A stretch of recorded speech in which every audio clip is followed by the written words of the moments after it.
Thank you for inviting me to the Layer fMRI seminar. My name is Dong-ho Kim, a senior researcher at the Center for Neuroscience Imaging, directed by Sung-ji Kim. Today, I will discuss high-field fMRI insight into layer-specific neural modulation by attention and distraction in the primary somatosensory cortex.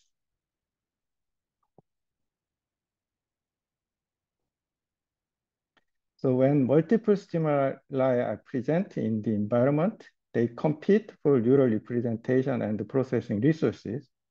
However, this competition is not equal. It is biased by top-down signals that favor stimuli currently relevant to the task at hand. This phenomenon is known as biased competition theory. The theory posits that attention can modulate neural responses to enhance the processing of relevant stimuli while simultaneously suppressing irrelevant or distracting stimuli. And this modulation can happen both when the target and distractor are within the same receptive field and when they are in separate receptive field. To demonstrate this principle in somatosensory processing, we conducted the following experiment, which consisted of a total of 8 blocks, each containing 32 trials.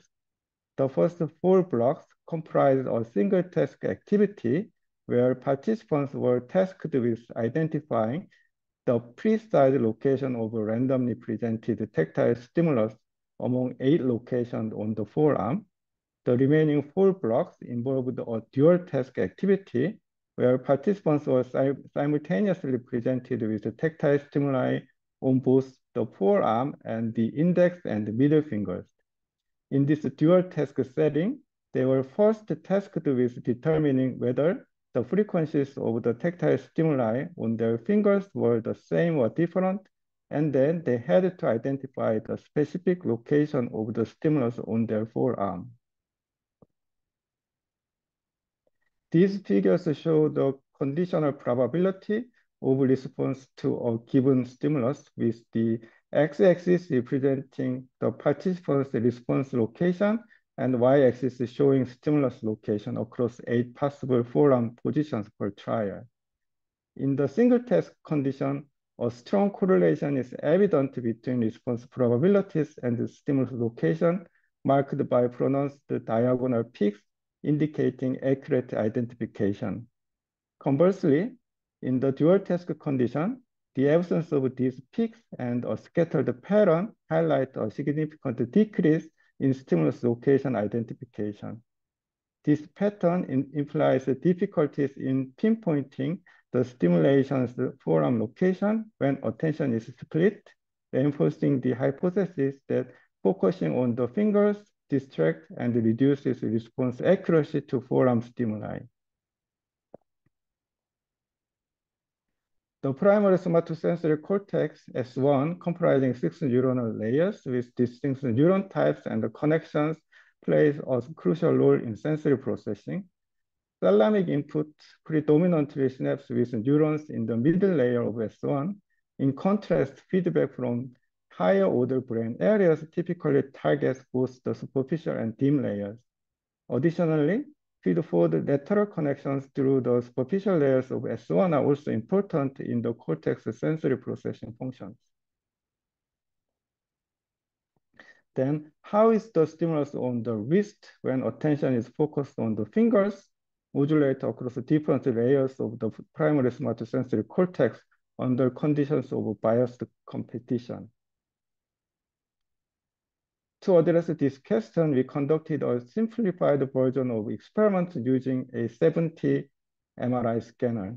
In experiment 1, depicted in figure A, we simultaneously presented 2 tactile stimuli on the fingers and 2 on the wrist per trial, diverging from the previous methodology that utilized 8 different forearm positions.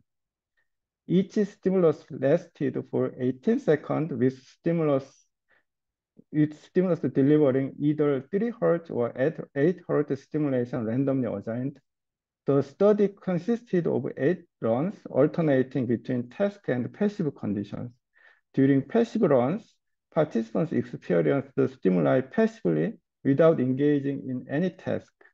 In task 1, they were tasked with determining whether the two tactile stimuli frequencies on the fingers were identical or different, while simultaneously receiving stimuli on the wrist.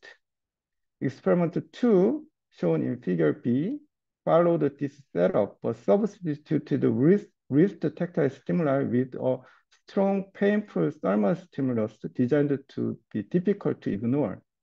This experiment replicated the structure of the first, with 8 runs alternating between task and passive conditions, but with thermal instead of tactile stimuli on the wrist. In the passive condition, we expected an increase in both the signal in middle layers of S1 corresponding to the fingers and the wrist, as the primary input comes from the thalamus to these middle layers of S1. On the other hand, when attention is directed to the fingers, we should observe elevated activation in the superficial layer.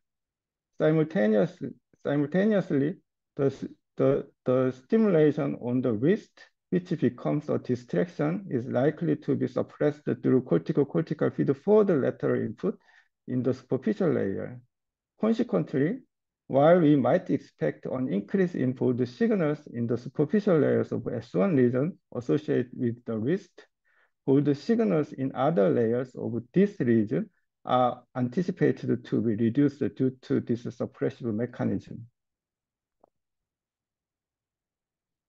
These images display functional activation maps from spin echo bold fMRI in the 3B area of S1, featuring response maps for task condition marked in red and the passive condition marked in blue. The activation maps are generated using the hemodynamic response function model with a threshold set at a Z-score of 1.5. For illustrative purposes, only 4 representative participants are shown. The finger and the wrist location are highlighted based on anatomical information, with the finger area within yellow circles and the wrist area within orange circles. Figure A demonstrates activation patterns during experiment 1, while figure B shows responses to experiment 2. Notably, in both experiments, the activation cluster in the wrist area under task condition exhibit a reduction in size or a shift in position compared to those in passive condition.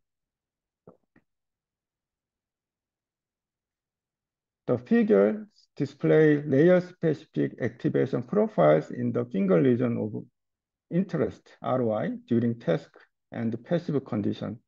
Here, the finger ROI is defined by the overlap of passive and task maps at the finger position. The results for the finger region are exactly as predicted. In the passive condition, bold activation is highest in the middle layer, shown in cyan color, whereas in the task condition, the highest bold activation is observed in the superficial layer, shown in red. The activation profile for the wrist ROI under both task and passive conditions are presented here. The wrist ROI was defined based on a passive map corresponding to the wrist anatomical location in the S1 cortex. This approach differs from the method used for finger ROI, which was defined by the area of overlap.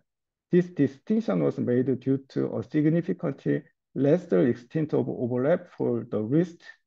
As expected, in activation in the passive condition was more pronounced in the middle layer than the superficial layer. However, when attention was redirected toward the fingers, a marked reduction in bold signal was observed across middle, superficial, and dim layers of the S1 cortex in the wrist area. This reduction was significant not only in the middle layer, but which received thalamic input, but also in the superficial layer, typically associated with cortical feed-forward input. These findings suggest that the observed decrease may primarily result from a reduction in the bottom of input regulated by attentional mechanism through the thalamus rather than from alteration in cortical feed-forward input. So to summarize, in the task condition, a significant increase in bold activation is observed in the superficial layers of S1 cortex in the finger region, indicating enhanced neural activity due to focused attention on the finger. On the other hand, a notable reduction in the bold signal is seen across the middle superficial and the deeper layer of the S1 cortex in the wrist region when attention shifted to the fingers, suggesting a general decrease in neural activity due to distraction from the primary task. So the observed pattern imply a thalamic cortical mechanism where diminished bottom of input modulated by attentional mechanism affect all cortical layers. According to the result, when biased competition occurred, activation in all layers of S1 corresponding to location of the distraction stimuli was suppressed. Notably, in the second experiment, suppression of the bold signal in all layers of S1 was observed, even when a very strong stimulus causing pain was presented as a distractor. However, in post-experiment interviews, participants reported still experiencing hip pain in the wrist even when their attention was focused on the fingers. How is it possible to feel pain when there is no significant response to the stimulus in S1? So it is possible that a painful sensation on the wrist is still encoded in S1 during the task condition, but the activation location might differ from that in the passive condition. In other words, the receptive field of the wrist stimulation might be modified due to biased competition. Indeed, as previously mentioned regarding the activation map, and as also illustrated here, the activation cluster observed in the task condition either exhibit a reduction in size or a positional shift compared to those in passive condition. Consequently, we redefined the wrist ROI using the activation map from the task condition as indicated by arrows and examined the layer-specific activation profiles of the wrist area in both task and passive condition. Here are results for the wrist ROI defined in the task condition. In the passive condition, no significant bold signal change were observed in the middle, superficial, and deep layer of S1 cortex in response to stimulus presentation, indicating that this ROI is not a receptive field for stimuli in the passive condition. However, the good response to stimuli in the task condition indicate that the redefined wrist ROI acts as a receptive field in this condition.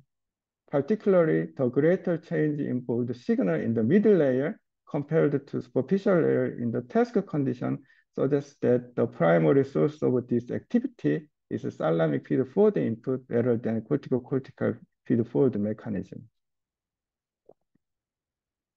Then, has the activation map disappeared or been remapped to different location? To answer this, we used the Jaccard index, a statistical method quantifying the similarity between two sets. It's calculated by dividing the intersection of the set by their union. We apply this index to compare voxel count in the passive and task activation maps. A Jaccard index close to 0 suggests minimal overlap between the activation cluster in the two conditions, indicating that the passive mass position is altered by attentional mechanism, leading to spatial modification. The left figure shows the average voxel count activation in both passive and task conditions from the first experiment where tactile stimulation was applied to the wrist. The result indicated that the wrist region in S1 was activated not only in the passive but also in the task condition, suggesting that activation persisted even during distraction. As depicted in middle and right figures, the Jaccard index was as low as 0.1 across participants, indicating that there is hardly any overlap between passive and task map. This result suggests that the passive map in the wrist region is reallocated when attention is directed toward the fingers. This slide presents the result of the second experiment in which painful thermal stimulation was applied to the wrist. Similar result to those observed in the first experiments noted. These findings support the notion that during biased competition, the original receptive field location for task irrelevant stimuli changes due to the shift of attention. To summarize, the minimal overlap between the activation maps of two wrist ROI, the one based on the passive condition and the other on the task condition, as evidenced by a Jaccard index close to 0, and the increased activity in the middle layer of the task-based wrist ROI, even when attention is focused on the fingers, suggests that the reoriented source of activation in the wrist region is thalamic rather than due to cortical feed-forward input. Then we can ask the following question. Does the perceived location of stimuli also change during biased competition? To determine whether perception of stimuli changes during biased competition, we analyze the differences between the conditional probability maps of response to stimuli in single task and dual task conditions.